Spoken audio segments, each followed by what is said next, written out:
Hey guys, hoping all is well with everyone. So in this video, we're going to be continuing the Secret Zoo, Secrets and Shadows by Brian Schick.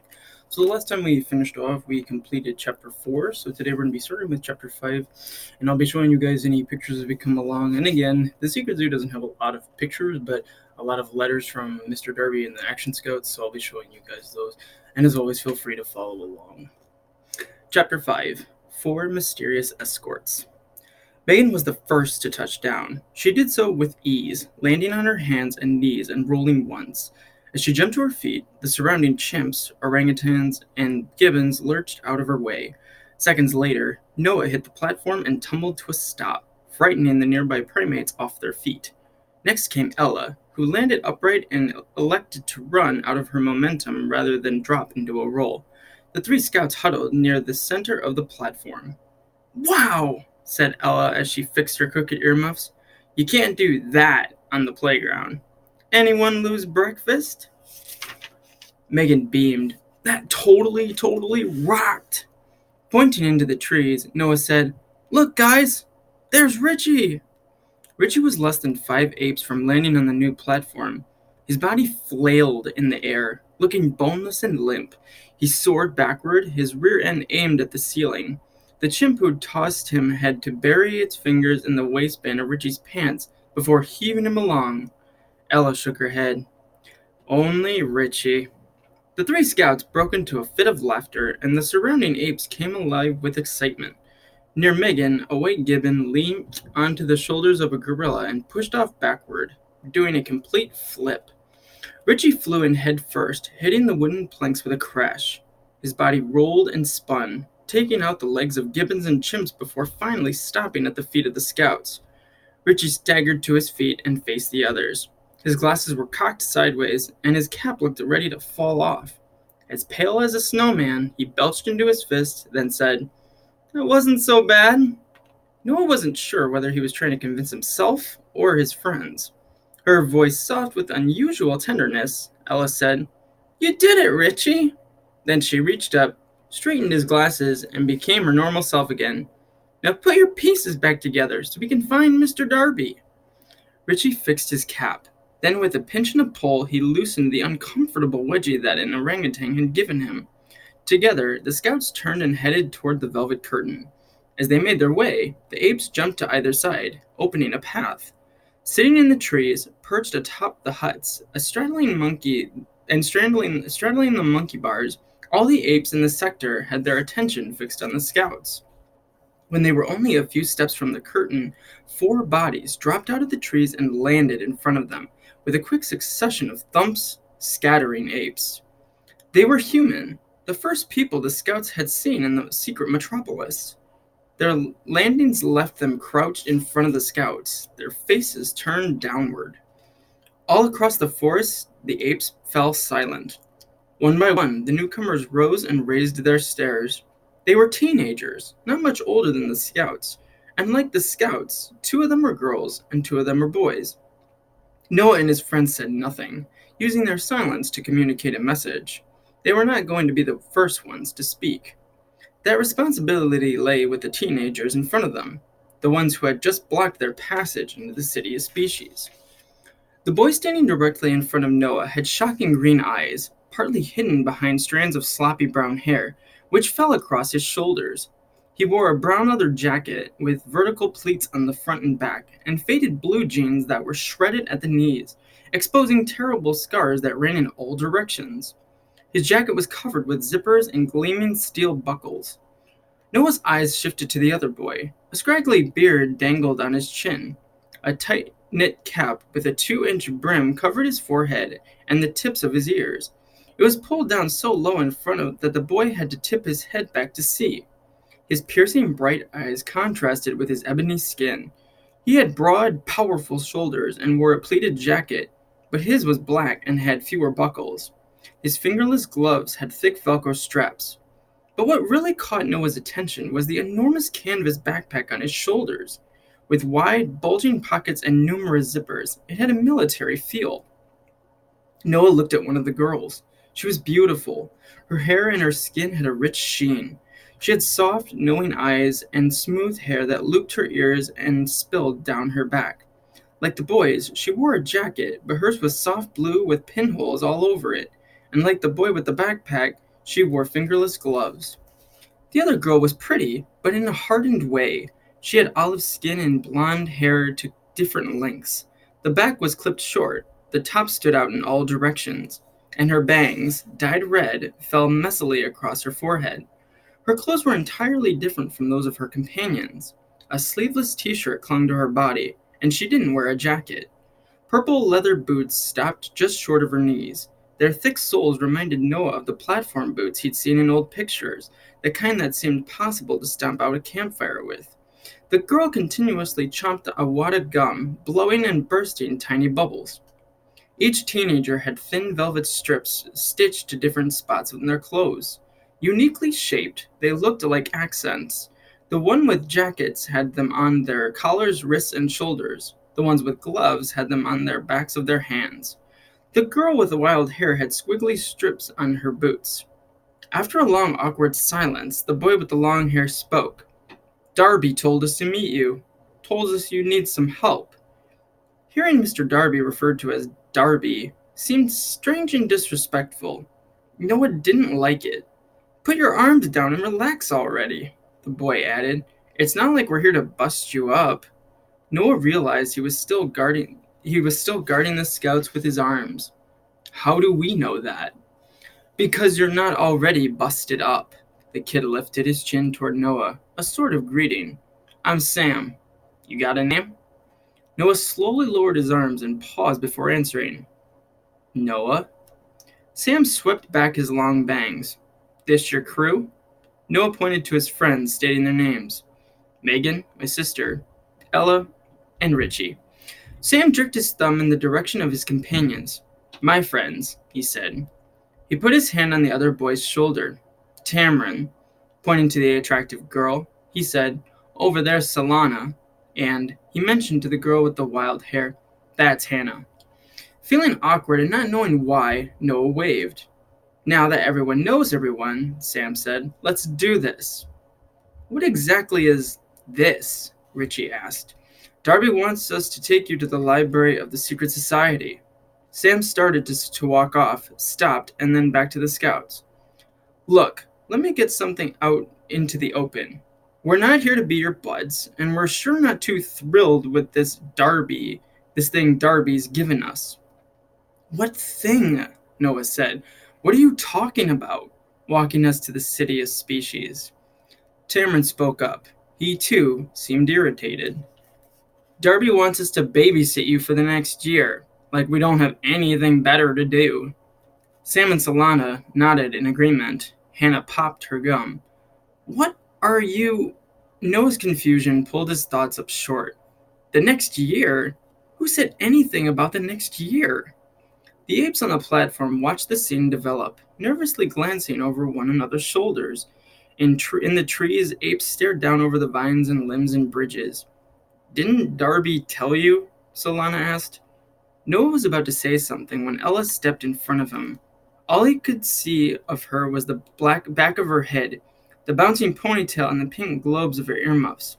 "The only thing Mr. Darby told us is that someone was going to meet us here," Ella said. "What's wrong with you guys? Why are you treating us like we've done something wrong?" Tamron grunted. "Like you haven't." "What are you talking about?" Ella shot back. Tamron said, "We have Sasquatches on the loose because of you." Noah saw Megan look away in shame.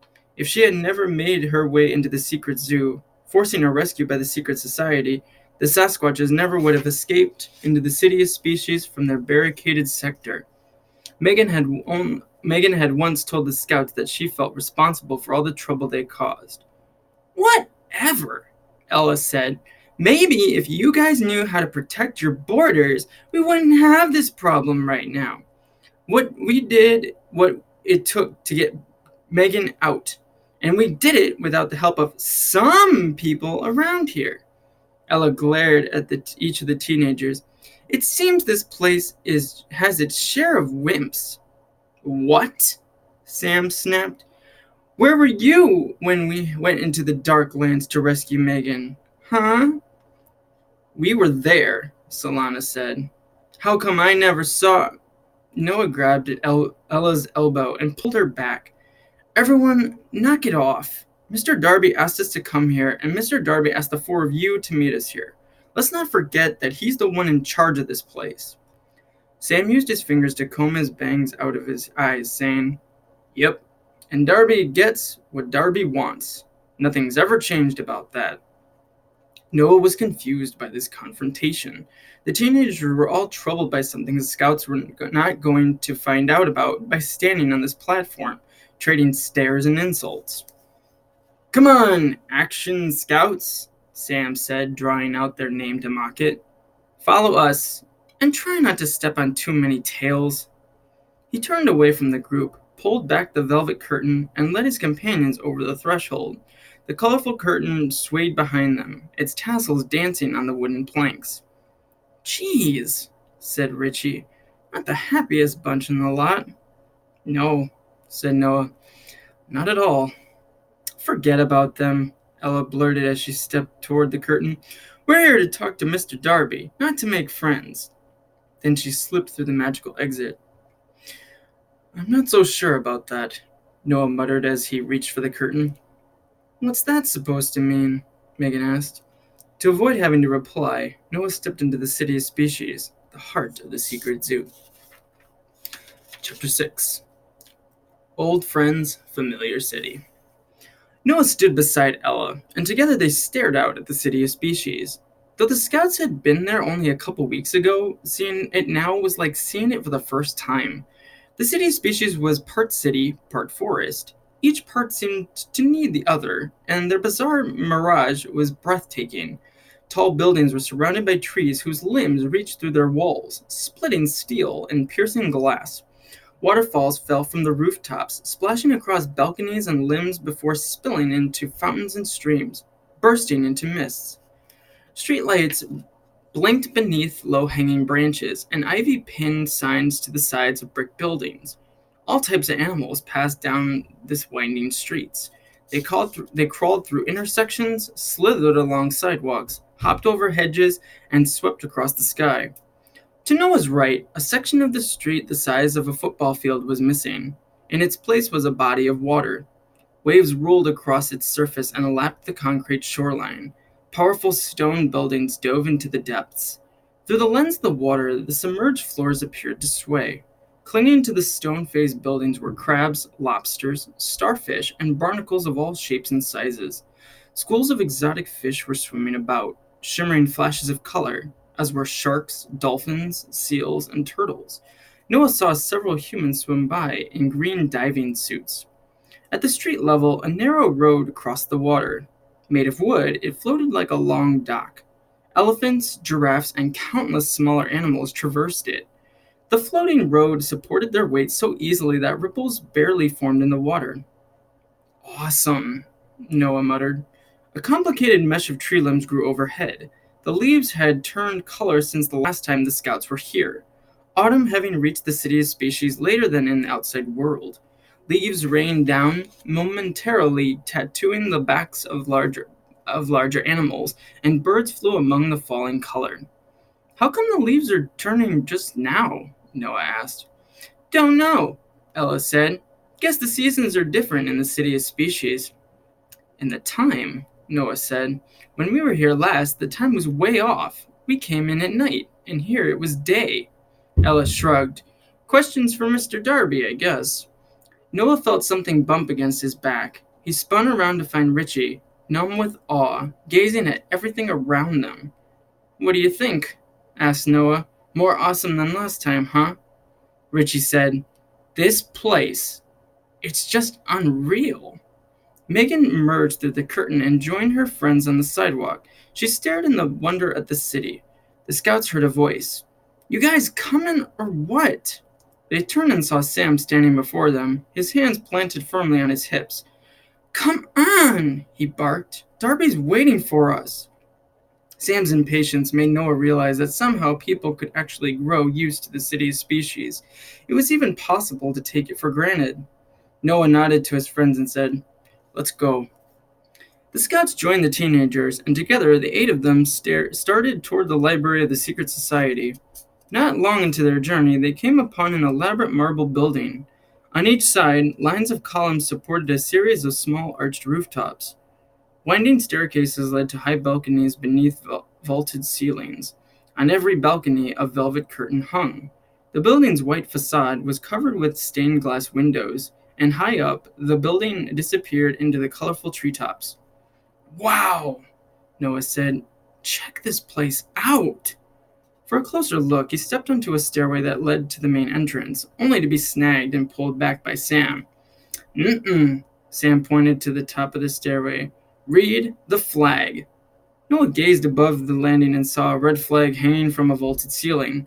Rippling in the breeze, the flag read, "The Sector of Descent," and beneath that, "Sector 4 of the Forbidden Five." "Forbidden Five?" Noah asked as he allowed Sam to lead him up the street, pulling his arm. "What's that supposed to mean?"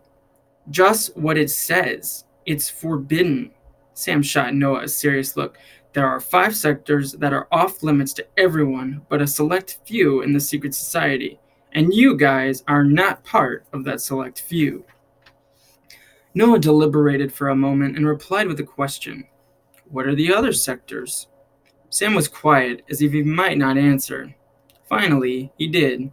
"The Darklands, Creepy Critters, the Cemetery Sector, and..." Sam's voice trailed off and then returned. "And one more." "One more?" Noah said. "What's it called?" "Don't worry about it right now," said Sam. Noah pulled away and rejoined his friends, whispering, "Do these guys need a lesson in manners or what?" As they continued up the street, he glanced over his shoulder and read the flag once more. "The Sector of Descent, Sector 4 of the Forbidden Five." What did it mean? And why was it forbidden? Suddenly, they saw a group of animals charging toward them. One was a polar bear, another was a penguin, and the third was a rhinoceros, and racing at their feet was a small coterie of prairie dogs. These were not ordinary animals, at least not to the scouts. They were Blizzard, Podgy, Little Bighorn, and P-Dog, and his companions, and they had closely shared the scouts' first adventure in the secret zoo. The 4 of them rushed toward the animals, cheering. Noah wrapped his arms around Blizzard's long neck, and the mighty polar bear softly growled and nudged his wide, wet snout against the boy's shoulder, dotting his jacket. "Blizz," said Noah. "It feels like I haven't seen you in months." Podgy squeezed his way in front of Blizzard. Nearly 4 feet tall, the emperor penguin was almost the same height as Noah. "Podge," Noah said, "you've been practicing your flight, right?" Podgy, who'd only recently learned to fly, confirmed by wagging his long flippers. Megan walked up to Podgy and put her hand on his head. "Remember me, bud?" The big penguin waddled from side to side with excitement. He had helped rescue Megan from a cave in the Darklands. Little Bighorn plodded over to Ella and Richie, who wrapped their arms over the rhino's leathery neck.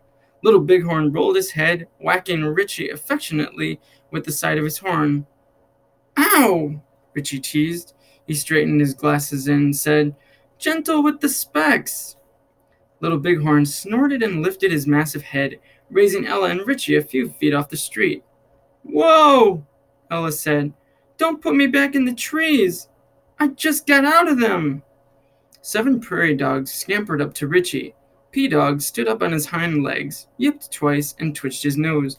Richie dropped to one knee and scratched the chubby prairie dog's head. "'Sup, P-Dog? I bet you didn't expect to see us back so soon, huh?" The other prairie dogs surrounded Richie, sniffing his feet and investigating the glare of his running shoes. The same glare they'd been so curious about the last time Richie had been there. "Pretty cool, huh?" Richie stuck one foot forward, adding, "Check it out! New shoes!" He suddenly stood straight and faced the other scouts. "When we were crossing the Metr-APE-olis sector, did you guys see that chimp with my old shoes?" "Huh?" said Noah. "My shoes! Some chimp had them. You didn't see that?" "Mm-mm." Ella said, "But of course, we didn't spend most of our time upside down like you." "Well, I saw them, and if they're still out there, I'm getting them back." Ella asked, "Do you really care about a stinky old pair of shoes?" It's a principle thing. Ella rolled her eyes, and the scouts returned their attention to their animal friends. Megan said to Tamron, "These animals, we met them last time we were here." Tamron tipped his head back and stared down at Megan. "Like we don't know that, kid." He turned to walk off, saying, "Come on, we got a jet." Solana threw her shiny hair off her shoulders and looked at the scouts and the animals. "It's great you guys are so in love with one another, but we've got a job to do." Blizzard swung his snout in Solana's direction and snarled. Casually, she said, "Knock it off, Blizz. You know we don't have time to waste." "Wait a minute," Noah said, glancing between Solana and Blizzard. "You two? You know each other?" Solana nodded. Beside her, Hannah blew a small bubble that quickly burst against her lips. "But with so many animals, how—" "Blizzard, Podgy, Little Big, P, we know all of the big players around here," said Solana. Noah wasn't sure he liked the teenagers knowing their animal friends. The escorts had been treating the scouts so rudely that Noah preferred to keep them at a distance. "Come on," Sam said. "Let's speed it up already." He led his friends down the street into a crowd of busy animals. Noah and Megan clambered onto Blizzard's back as Ella and Richie climbed onto Little Bighorn. From the trees, a tiny bird swooped down. He had metallic blue wings, bright red legs, and an orange bill that was nearly as long as his body. He landed on Noah's shoulder and sidestepped until he found a spot that suited him. "Marlowe," said Noah. The kingfisher tipped his head from side to side and chirped loudly as he ruffled his feathers. Then he turned and pointed his long beak at Blizzard's second passenger. Smiling, Megan said, "I'm along for the ride this time, Marlowe." Marlowe chirped a second time and looked away.